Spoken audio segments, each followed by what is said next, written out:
अगर हमें अपने जीवन को बदलना है, बेहतर बनाना है, इसका 360 डिग्री रूपांतरण अगर हमें करना है, तो हमें सिर्फ विचारों को बदलने की ज़रूरत है। बहुत कुछ नए-नए प्रयोग करने की आवश्यकता नहीं है, ना जटिलताओं में जाने की आवश्यकता है, सिर्फ विचारों को। और भारतीय कल्चर को अगर हम ध्यान से देखें, तो हम जानेंगे कि यहाँ पर जो ये कहानियाँ हैं, जो पौराणिक कहानियाँ हैं, जो लोक कथाएँ चलती हैं, उनके पीछे केवल एक साधारण सा मनोविज्ञान होता है। उस मनोवैज्ञानिक कहानी के द्वारा व्यक्ति के विचारों में रूपांतरण करने का प्रयास किया जाता है, और जैसे ही व्यक्ति के विचार बदलते हैं, उसके जीवन में जो परिस्थितियां उसको विपरीत नजर आ रही होती हैं, वो पॉजिटिव हो जाती हैं। ऐसे ही हम एक कहानी को आज सुनेंगे। ये कहानी एक महात्मा जी की है।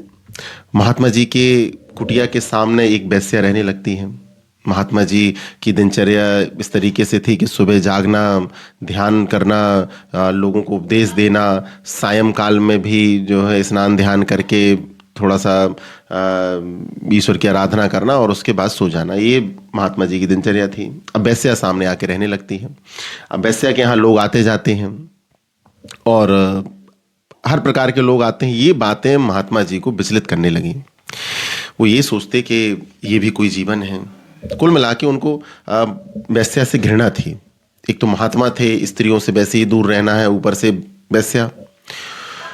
तो उनके मन में विचार चलते रहते कि बताओ, ये कोई जीवन है? बिल्कुल गंदगी में ये इस तरीके से जीवन निकाला जा रहा है, और जो है ये मेरे ही कुटिया के सामने आके रहने लगी है।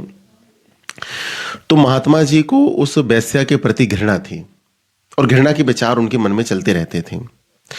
अब वो ध्यान भी करते तो वैश्या के विचार चलते, उपदेश करते तो उसमें भी वैश्या के विचारों का प्रभाव दिख जाता। वैश्या को टारगेट करके बहुत सारी बातें बोलते वो अपने शिष्यों को। तो इस तरीके से महात्मा जी के विचारों में अब वैश्या चलने लगी। लेकिन यहाँ पर वैश्या के जीवन में कुछ अजीब घटित होने लगा। अभी तक वो जो वासना में डूबी हुई थी, अब वो महात्मा जी के विचारों में डूबी रहती है। वो सोचती है कि क्या जीवन है? जीवन की सार्थकता तो महात्मा जी ही कर रहे हैं। पूरा दिन ईश्वर की आराधना और भक्ति में जाता है। इन्होंने सत्य को खोज लिया है, और ये मेरा कोई जीवन है। उसको अपने जीवन से घृणा होने लगी। लेकिन महात्मा के जीवन के प्रति उसके मन में प्रेम आने लगा। महात्मा को वो अपना गुरु मानने लगी, उनके जीवन को आदर्श मानने लगी। अब वो जो भी व्यभिचार भी करती, लेकिन उसके मन में महात्मा जी की छवि चलती रहती। महात्मा जी के प्रति उसकी श्रद्धा उसको पवित्र करती जा रही थी। होता ऐसा है कि महात्मा और वैश्य दोनों की मृत्यु एक दिन होती है। एक ही दिन दोनों मरते हैं, और दोनों यमराज के सामने जाते हैं।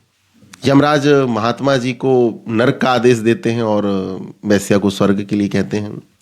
वैश्या बड़ी अचंभित कि आखिर ऐसा क्यों? वैश्या प्रश्न करती है।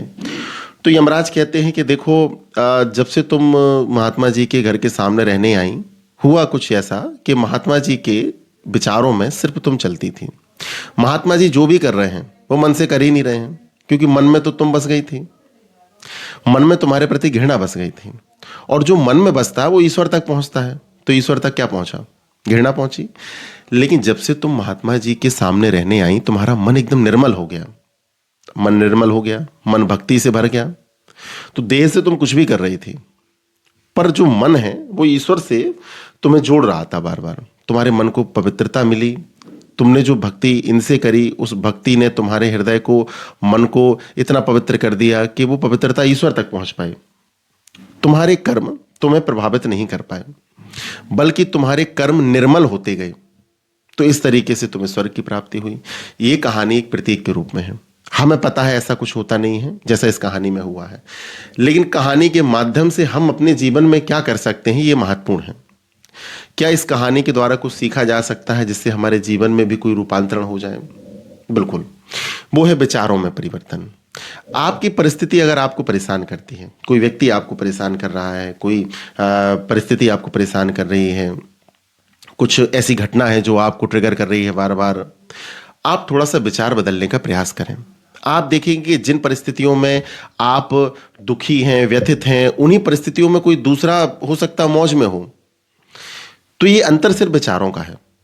तो बदलाव सिर्फ विचारों के स्तर पे करना है। बहुत कुछ बदलने की हमें आवश्यकता नहीं है, ना ही हम बदल सकते। हमें बदलाव करना है अपने अंदर से, और उसकी शुरुआत होनी है अपने विचारों से। जैसे ही हम अपने विचारों को बदलेंगे, आप देखोगे कि जीवन बदला हुआ सा आपको नजर आ रहा है।